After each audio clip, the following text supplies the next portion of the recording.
mesti ada perkembangan. Akhirnya tertubuh jatuh masa fatwa kalau kita di Malaysia. Sebab itu di sini juga tertubuhlah dikatakan ilmu usul fiqh.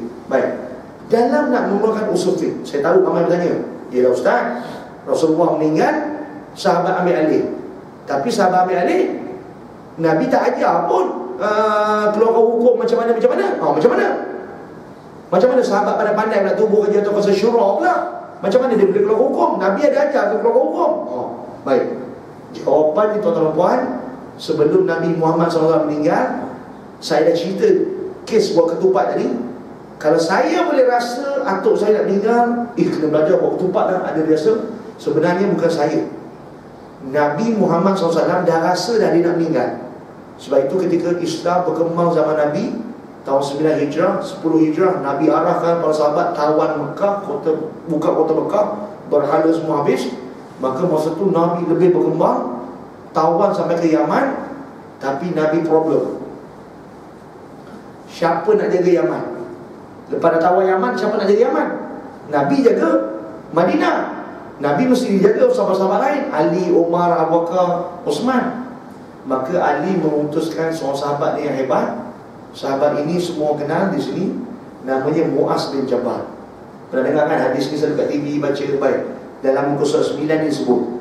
Maka bermulalah sejarah usul fiqh. Sebenarnya tuan-tuan dan puan, bila Nabi meninggal, nak keluar hukum, kena tubuhkan jatuh kuasa nak keluar hukum. Tapi nak tubuh jatuh kuasa keluar hukum tu Nabi dah ajar sesiap. Nabi dah bagi tahu sesiap. Maka ini kisah dia. Wa arsala Rasulullah SAW Muaz bin Jabal ila Yaman. Maka dalam satu hadis sahih Bukhari Muslim, maka Nabi akhirnya telah memilih Muaz bin Jabal untuk jadi gubernur ke Yaman. Tetapi Nabi takut. Nabi takut Muaz bin Jabal ni pergi ke Yaman naik unta jauh. Kalau ada apa-apa masalah, macam mana dia nak keluarkan hukum, betul? Kalau dia keluarkan Quran, dia keluarkan sunnah, tiba-tiba tak tahu nak rujuk mana, hukum baru, macam mana nak keluarkan hukum? Masa itu mana ada telefon? Takkan ada telefon Rasulullah, macam mana ni kes baru ni? Tak ada hukum. SMS, tik. Nabi ni macam channel ni kau kat mana ni? Tak ada. Email ni, ya Muhammad, lambat pula kau jawab email aku. Tak ada. Sebab tu Nabi seolah tahu satu hari nanti nombor 2. Nabi tahu lepas Muaz bin Jabal keluar naik unta jauh pergi Yaman jadi gubernur, dan dia tak tahu yang dia pergi Yaman tu, aku dah sakit ni, aku dah mati. Nanti dia balik ke Yaman, aku dah tak ada. Nampak, Nabi ni tahu dia nak meninggal. Sebab itu Nabi bertanya, hadis ini dah rujukan kita pada semua ustaz kat Malaysia, inilah hadis ni. Maka disebab macam mana boleh tubuh jatuh pasal fatwa, macam mana nak keluar hukum, ini cerita ni. Maka ditemuruga interview muka balah. Nabi panggil Muaz bin Jabal. Ya Muaz, dia kata, wahai Muaz, aku nak tanya kau. Dia kata kan, bima takbi, dengan apa kau nak hukum? Kalau kau pergi Yaman, kau jadi gubernur, orang tanya masalah hukum hakam apa semua, kau nak jawab macam mana? Kau nak jawab hukum tu macam mana? Masya Allah, Muaz bin Jabal jawab. Nampak? Seorang Nabi nak tubuhkan satu jatuh pasal fatwa, macam mana nak latih jatuh pasal fatwa nak keluar hukum. Nampak kan? Nampak? Nabi nak latih macam mana jatuh pasal fatwa tu kalau dia latih nak keluar hukum. Maka Muaz bin Jabal jawab. Dia kata, Al-Quranul Karim. Aku akan rujuk ke Al-Quranul Karim kalau ada apa-apa masalah nak keluar hukum. Sebab tu kalau kita jatuh pasal fatwa kemasalahan yang nak keluar hukum usul fiqh ni, apa-apa rujuk pada Quran dulu. Sebab tu dalam majlis fatwa kemasalahan tu mesti ada 2 orang atau seorang pakar Quran. Mesti ada pakar Quran. Ada pakar bahasa, pakar syariah, pakar perubatan, pakar sains, mesti ada wakil semua. Baik, aku akan rujuk pada Quranul Karim. Kemudian Rasulullah kata, fa'ilam yajid, kalau tak ada, fa'ilam yajid, bukan kata kalau tak ada, bukan kata tak muncul. Fa'ilam yajid, kalau tak ada, maksudnya kalau tak ada dalam Quran. Nabi cerdik, Quran ni betul-betul lengkap, tapi tak diperincikan. Kalau tak ada dalam Quran, Muaz bin Jabal jawab, aku akan rujuk kepada sunnahmu. Maksudnya dalam bahasa kita, aku akan rujuk pada hadis Nabi. Masya Allah. Nabi tak berhenti. Nabi tanya lagi, fa'ilam yajid, kalau tak ada dalam sunnah. Tuan-tuan, sebab tu kita tahu perabasaan keluar hukum. Tuan-tuan jangan, ini mana hukum dia ambil dalam politik. Jangan. Nabi ajar tau, kalau tak ada kat Quran, tak ada kat sunnah, aku nak ambil kat mana? Itu dia. Dalam ayat nombor 9 dan 10, Muaz bin Jabal jawab, panjang pun hadis dia panjang, cerita dia panjang. Kita ringkaskan saja, kita dah sebenarnya syak ni. Maka Muaz bin Jabal jawab, kalau aku tak dapatkan Quran, aku tak dapatkan sunnah, kalau kita, aku telefon mufti. Tapi tak, kalau aku tak ada Quran, tak ada sunnah, tak ada. Muaz bin Jabal jawab, sebagai seorang pemimpin dan seorang sahabat yang agung, aku akan berijtihad, sawfa ajtahid, aku akan berijtihad, tapi ijtihad aku itu tetap merujuk pada Quran dan sunnah. Nampak? Maka Nabi pun sebut, nampak Nabi kata apa? Segala pujian bagi Allah yang telah memberi taufik kepada utusan Rasulnya dengan apa yang diridai oleh Allah dan Rasulnya. Masya Allah, Nabi pun sejuk hati. Sebab itulah kita di Malaysia, kita tubuhkan majlis jatuh fatwa kebangsaan. Kalau di negeri, kita pasal fatwa Negeri Sembilan, Selangor, wilayah. Sebab kalau apa-apa isu negeri itu dikeluarkan hukum di situ. Nampak? Maka inilah kedudukan yang tuan-tuan dan puan-puan belajar usul fiqh, macam mana nak keluar hukum. Sebab itu tuan-tuan dan puan, kalau nak keluar hukum, tuan balik rumah, suami kata, isteri kata, abang besarkan dapur, abang. Oh, lelaki jangan marah lah lepas dia orang perempuan guna ayat ni. Dapur sempit, abang kedekut, tak nak tarik dapur. Tu pun cerita puasa. Kadang-kadang pula isteri lawan balik, abang. Sedap orang perempuan suka dia nak guna ayat dia ni. Orang sebelah buat plaster siling lawa, kita tak buat pun plaster siling. Nampak? Baik, ada masalah lagi. Abang, jiran sebelah tu kurang ajar, dia blok kereta kat rumah kita. Kalau kita ikut orang nafsu, memang kita lanyak ya. Nanti kau blok rumah aku blok rumah kau. Itu awak nafsu. Kalau tadi dapur kan, apalah sempit-sempit, dia sempit lah, kau masak pun kau sedap pun. Yang abang orang perempuan. Baik, apa siling-siling, pasal siling tak elok, pasal itu nanti jatuh, empat kita bahaya.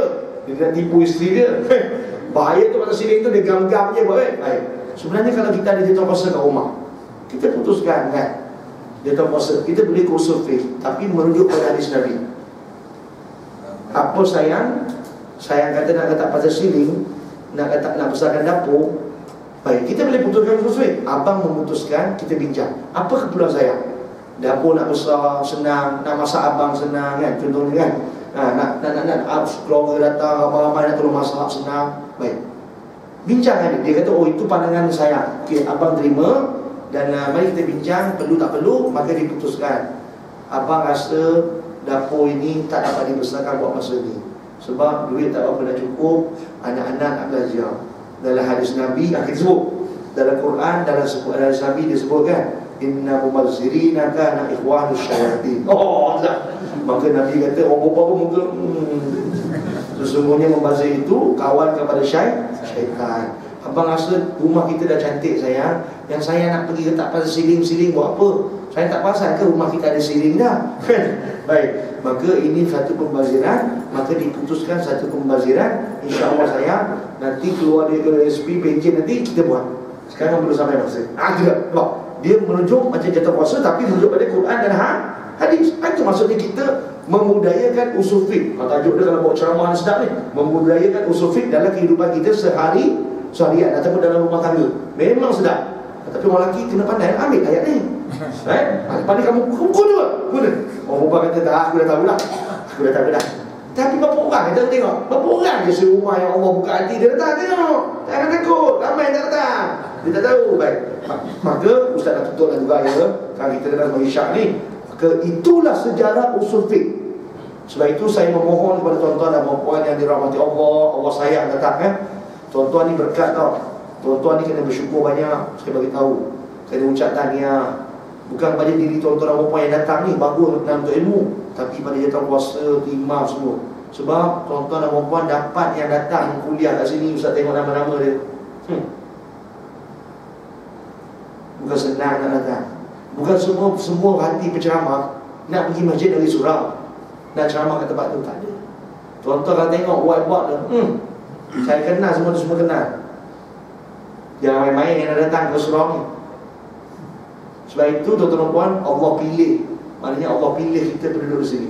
Sebab tu jaga keharmonian, sejuk. Bila sejuk, orang suka sembahyang, ulama suka datang. Nampak?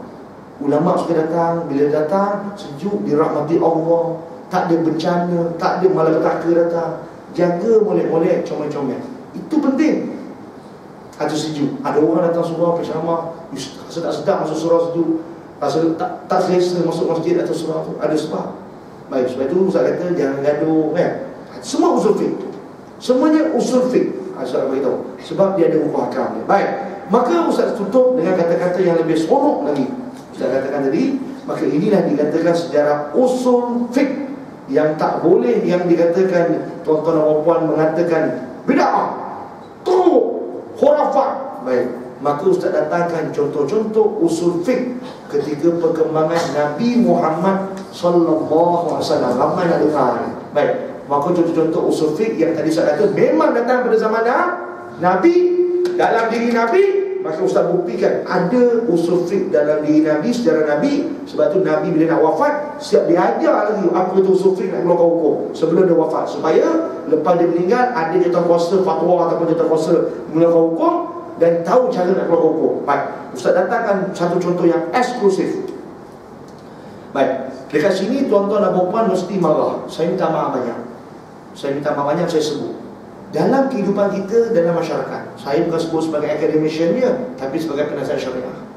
Maka kita faham di Malaysia, maknanya Perdana Menteri dibayar, Menteri Besar dibayar, Mufti dibayar, Tok Penghulu dibayar, Agung dibayar, siapa lagi? Tok Bilal dibayar. Betul? Bayar, kena bayar. Baik. Dan ramai yang bertanya, Timbalan Perdana Menteri dibayar, siapa pun dibayar. Baik, maka persoalannya kadang-kadang takut ada orang mulut jahat. Dia duk bayar apa? Dia ambil gaji, ambil duit orang, duit rakyat. Dia ni makan macam mana? Rakyat tak makan. Tak boleh. Sebenarnya tuan-tuan puan tak boleh. Tak boleh tuan-tuan cakap macam tu, melainkan kalau pemimpin itu zalim, dia makan banyak. Itu dah cerita lah. Tetapi ini usul fiqh. Dalam muka surat 12 dibincangkan. Ustaz buka zaman Rasulullah, zaman para sahabat. Contohnya kita ambil sahabat yang pertama yang dijamin masuk syurga, lelaki 10 ranking terbaik masuk syurga, Sayyidina Abu Bakar As-Siddiq radhiyallahu anhu. Ustaz baca. Ini kaedah usul fiqh, Ustaz datangkan eksklusif. Baik, dalam kitab Al-Wajid fi Usul Fiqh, Ustaz ambil dulu sekali, maka disebut dengan baik tentang kisah para sahabat, iaitu bernama Sayyidina Abu Bakar As-Siddiq radhiyallahu anhu. Ketika Sayyidina Abu Bakar As-Siddiq radhiyallahu anhu menerima tanggungjawab kewafatan Nabi, dia menerima tanggungjawab sebagai Perdana Menteri yang pertama, dipanggil Khalifah yang pertama. Maka tuan-tuan dan puan yang dirahmati Allah, dia bersetuju menjadi Khalifah. Tetapi soalan saya kepada tuan-tuan dan puan dekat orang Kota Serimas, bila dia jadi Khalifah, dia memimpin, dia memerintah dengan baik dan sebagainya.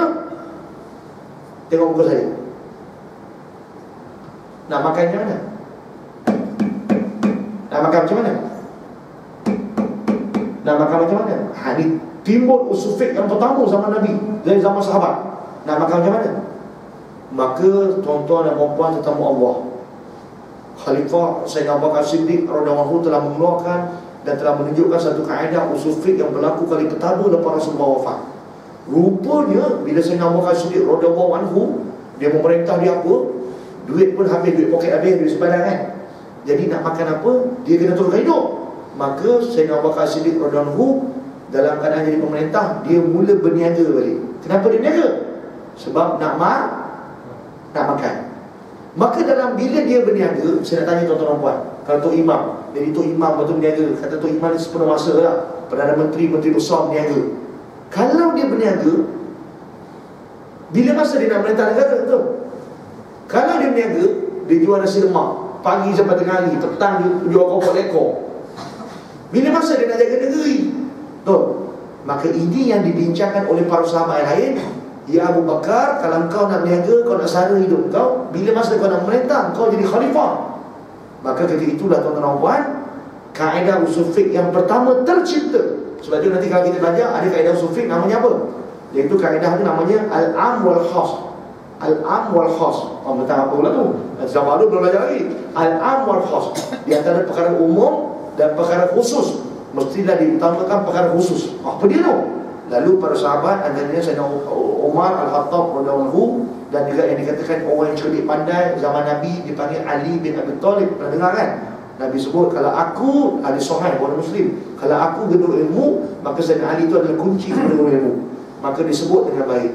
Dikatakan, wahai Abu Bakar, maka apabila engkau memerintah negara, maka jika engkau mengutamakan perniagaan kau, sudah pasti engkau akan lebih kepada perniagaan. Sedangkan engkau sebagai pemerintah, engkau mestilah mengambil berat tentang perkara umum, iaitu semua rakyat dan negara.